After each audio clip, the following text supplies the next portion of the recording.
Hello developers, నేను మీ Ravindra ping dot. So మనం రీసెంట్గా మాట్లాడుకున్నాం బ్యాక్ ఎండ్ అంటే ఏంటి, బ్యాక్ ఎండ్కి సంబంధించిన డీటెయిల్స్ ఏంటి అనేది. సో పింగ్ డాట్ ఎలా యూజ్ అవుతుంది అని కూడా ఒక డిస్కషన్ ఉంది. సో పింగ్ డాట్ ఏంటంటే ఒక కడ్ ఏపీఎస్ ఉంటాయండి. కడ్ ఏపీఎస్ అంటే ఎలా పనిచేస్తాయంటే, ఫర్ ఎగ్జాంపుల్గా మీ దగ్గర ఏ డేటాబేస్ అన్నా ఉండండి, అది JSN database, non SQL database, post gradual, SQL, MongoDB, any database. So మీకు ఫ్రంట్ ఎండ్ కనెక్ట్ చేయాలి. సో దీంట్లో ఫ్రంట్ ఎండ్ కనెక్ట్ చేయాలి అనుకున్నప్పుడు మీకు నెంబర్ ఆఫ్ ఏపీఐస్ రాయాల్సి వస్తుంది. ఫర్ ఎగ్జాంపుల్గా మీరు ఒక యూజర్ని అంటే యూజర్ టేబుల్లో ఉన్న యూజర్ అడ్రస్ని, అంటే యూజర్ టేబుల్ వేరు, యూజర్ అడ్రస్ వేరు వేరు టేబుల్స్లో ఉన్నాయి. ఈ టేబుల్స్ రెండింటిని మీరు ఒక దగ్గర షో చేయాలంటే దీంట్లో జాయినింగ్ అనే ఒక కాన్సెప్ట్ యూజ్ చేసి మనం డేటాను తీయవలసి వస్తుంది. సో ఇక్కడ ఏంటంటే బ్యాక్ అండ్ డెవలపర్స్ దాన్ని మొత్తాన్ని ప్రాసెస్ చేసి ఆ బ్యాక్ అండ్ ఏపీఎస్ని, ఎండ్ పాయింట్ ఏపీఎస్ని మనకి ఇస్తారు. సో ఇక్కడ ఏంటంటే మీకు ప్రత్యేకంగా ఒక బ్యాక్ అండ్ డెవలపర్ కావాల్సి వస్తుంది. ఇప్పుడు పింగ్ డాట్లో ఈ బ్యాక్ అండ్ డెవలపర్ ఉండడండి. జస్ట్ మీరు మీ డేటాబేస్ని ఇక్కడ మన పింగ్ డాట్లోనే క్రియేట్ చేసుకుంటారు, లేదంటే మీ సర్వర్లో ఉన్న డేటాబేస్ని మన పింగ్ డాట్కు కనెక్ట్ చేసుకుంటారు. When ever we connect, so మీరు కనెక్ట్ చేసుకున్నప్పుడు ఏమవుతుందంటే పింగ్ డాట్ అనేది ఆ డేటాబేస్ని పేర్ చేసుకొని మీకు ఒక ఐడి క్రియేట్ చేస్తుంది. That call the database ID. ఈ డేటాబేస్ ఐడి యూజ్ చేసి మీరు రీడ్ అనే ఒక మెథడ్లో ఏ టేబుల్లో ఉన్న డేటానైనా మీరు ఏ కండిషన్తో అయినా ఏ అదర్ టేబుల్తో జాయిన్ చేసైనా, that is called merge. So join చేసి మీరు డేటాను గెట్ చేయొచ్చు.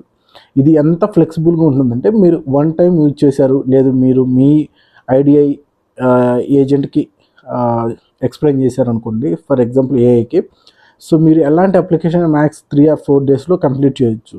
సెకండ్ ఏంటంటే సెక్యూరిటీ. ఫర్ ఎగ్జాంపుల్గా మీరు ఏ డేటాబేస్ అయినా సరే మీ సర్వర్లోనో లేదంటే వేరు వేరు సర్వర్లోనో హోల్డ్ చేశారంటే అది కంపల్సరీ ఏ సర్వర్ది ఏదైనా ఇష్యూ వస్తుంది ఏంటంటే డేటా మిస్ అయ్యే ఛాయిసెస్ ఉంటాయి. కానీ పింగ్ డాట్లో డేటా మిస్ అయ్యే ఛాయిసెస్ ఉండదు. ఎందుకంటే పింగ్ డాట్ డేటాబేసెస్ అనేది ఓవరాల్గా ఫర్ వరల్డ్ వైడ్గా 4 to 5 రీజన్స్లో సేవ్ అవుతుంది. ఫర్ ఎగ్జాంపుల్గా మీరు ఇప్పుడు ఈ క్షణంలో సెండ్ చేసిన డేటాని సేమ్ టైంలో 4 రీజన్స్లో స్టోర్ చేసుకుంటుంది.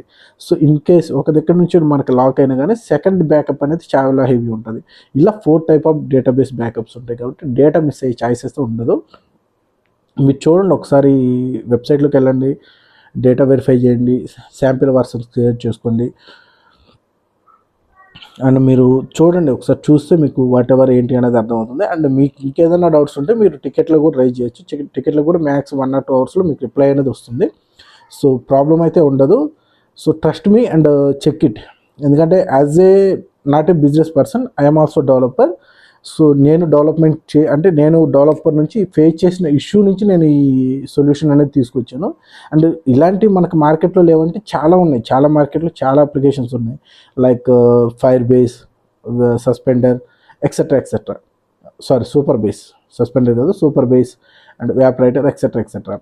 కానీ వాళ్ళకి మన దానికి తేడా ఏంటి అంటే, వాళ్ళు ఇచ్చిన డేటాబేస్ సీమాతోనే మనం రన్ అవ్వాలి. అంటే వాళ్ళకంటూ ఒక డేటాబేస్ ఉంటుంది, అదే డేటాబేస్లో రన్ అవ్వాలి.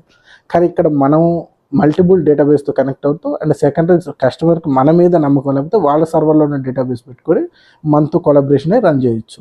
ఇలాంటి మోర్ దెన్ ఫీచర్స్ ఉంటాయి, ఒకసారి చెక్ చేయండి, బెటర్ ఉంటుంది.